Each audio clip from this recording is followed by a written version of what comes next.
Stop running. It's the default advice you've heard your entire life. Run more. Move more. Sweat more. And for a long time, that advice worked well enough. But after 50, after 60, even into your 70s, that same advice can quietly backfire. I've seen it happen over and over again. I've worked with countless older adults who stayed disciplined, stayed consistent, and kept pushing themselves with running, only to end up with aching joints, recurring injuries, muscle loss, burnout, and very little to show for all that effort. They did what they were told, but their bodies paid the price.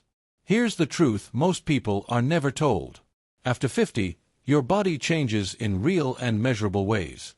Muscle mass begins to decline faster every year. Balance and coordination slowly weaken. Hormones shift. Recovery takes longer. Joints become less forgiving to repeated pounding. And while running burns calories, it does almost nothing to protect the things that matter most as you age. Strength, stability, mobility, independence.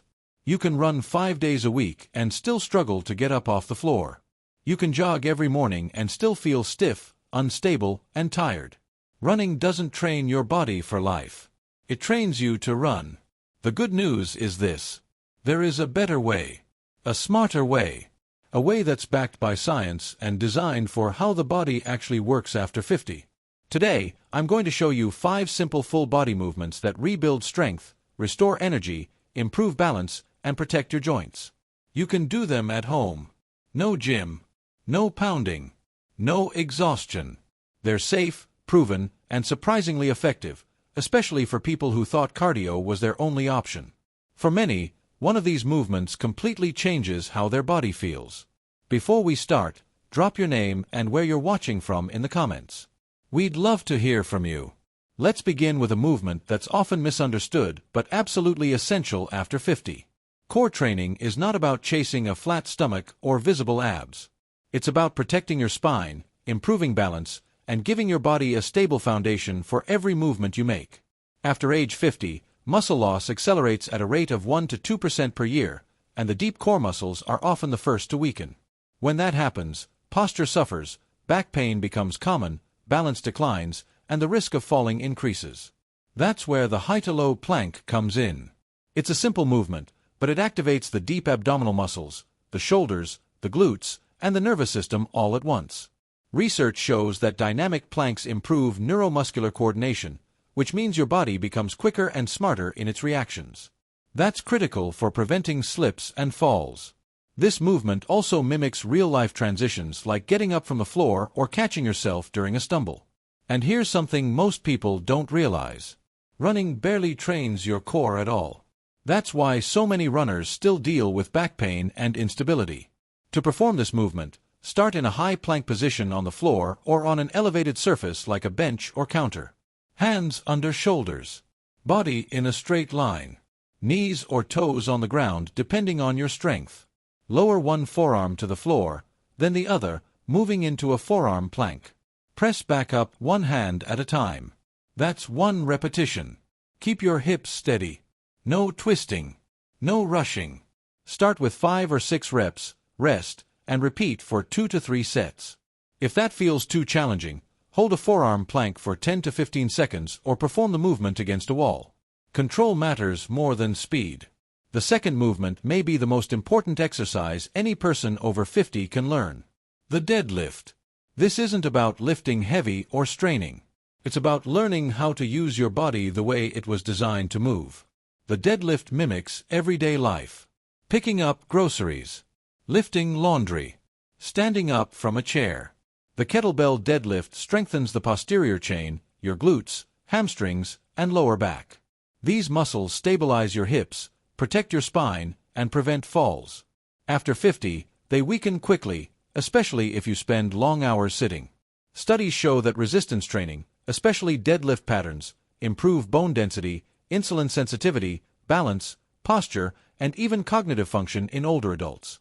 Running can't do that. To perform this movement, stand with your feet hip-width apart and a kettlebell between your feet.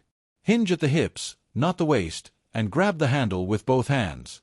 Keep your back flat, chest open, and shoulders pulled slightly back.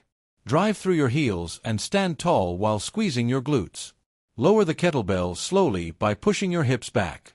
Start with a light weight or even no weight at all. Perform 8 to 10 repetitions for 2 to 3 sets. Focus on form first. Strength will follow. Next is a movement many people think they've outgrown. Push-ups. But push-ups are one of the most powerful indicators of independence and longevity. Upper body strength directly affects your ability to push yourself up from the floor, catch yourself during a fall, carry daily loads, and maintain bone density.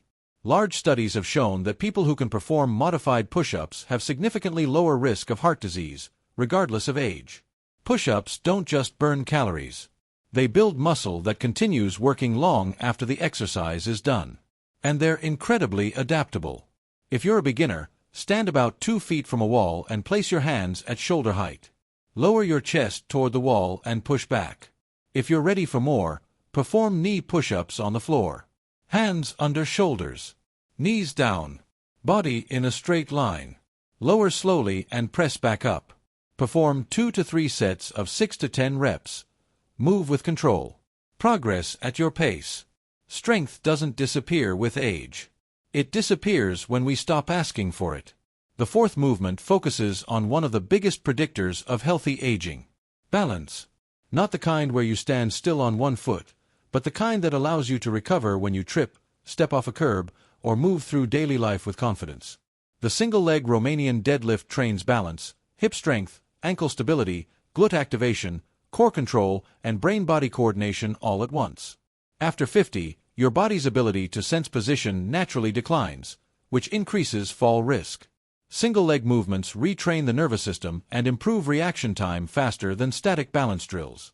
To perform this movement, stand tall and shift your weight onto one leg. Slightly bend that knee.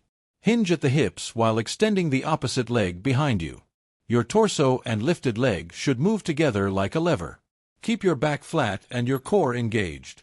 Lower only as far as your balance allows. Return to standing by squeezing the glute of the standing leg. Perform 5 to 8 reps per side for 2 to 3 sets. Use a chair or wall for support if needed. Move slowly and stay focused. You're not just training your muscles. You're training your nervous system.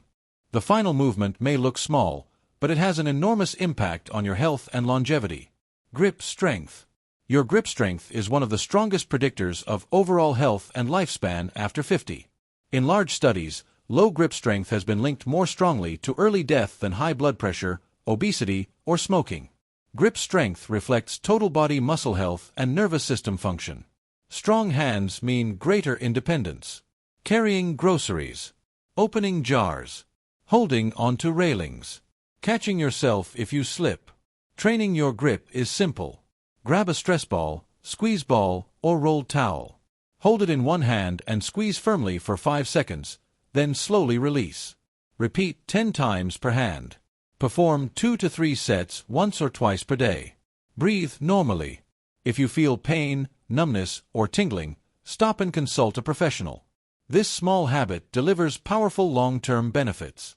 These 5 movements are ideal for adults over 50 who want to stay strong, mobile, and pain-free without punishing their joints. You don't need to do all of them at once. Start with 2 or 3 exercises, 2 or 3 times per week, for 15 to 25 minutes. If you have serious medical conditions or recent injuries, consult your healthcare provider first. And always remember, pain is never the goal. Effort is fine. Sharp pain is not. Here's the truth most fitness advice forgets. You are not fragile. Your body has changed, yes, but the potential for strength, stability, and confidence is still there. It just requires training that respects how your body works now. These movements aren't flashy. They aren't trendy. But they work because they target what truly matters as you age. Strength you can use. Balance you can trust. Independence you can protect. You don't need to chase youth. You need to protect your freedom. Choose one exercise today. Just one. Let your body remind you that you're still capable, still strong, and still improving. If this message helped you, share it with someone you care about. And in the comments, tell me which movement you're starting with. Because after 50, fitness isn't optional. It's freedom.